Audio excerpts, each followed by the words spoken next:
Tara, magluto tayo ng chicken chop suey. Gagawa muna tayo ng sauce. Ilan natin ng oyster sauce, hoisin sauce, water, white pepper, cornstarch.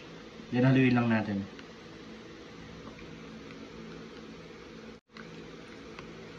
Mag-add lang tayo ng brown sugar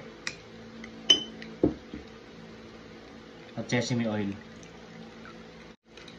Yan, ready na yung ating sauce. Mag-saute na tayo. Maglagay lang tayo ng oil. Lagyan na natin yung onion garlic. Lutuin lang natin yung ating onion garlic.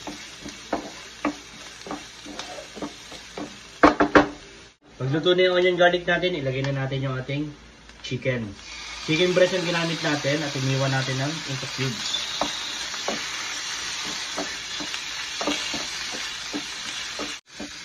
Pag luto na yung ating chicken breast, add na natin yung ating young corn at yung carrots.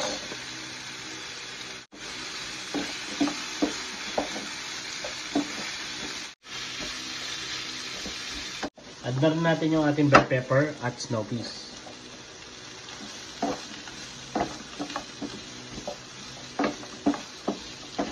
Add na rin natin yung ating oyster mushroom at yung bok choy.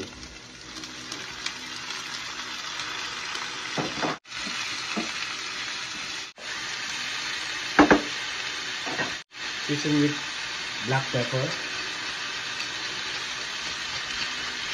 Add na natin yung sauce na nagawa natin.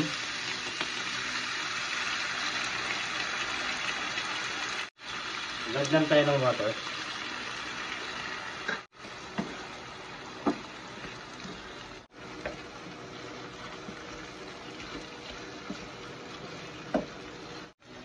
Lagyan natin ng sesame oil.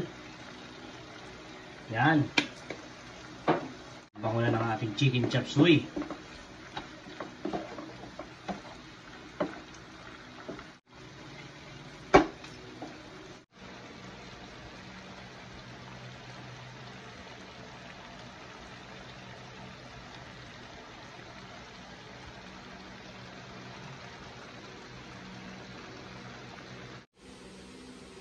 First bite.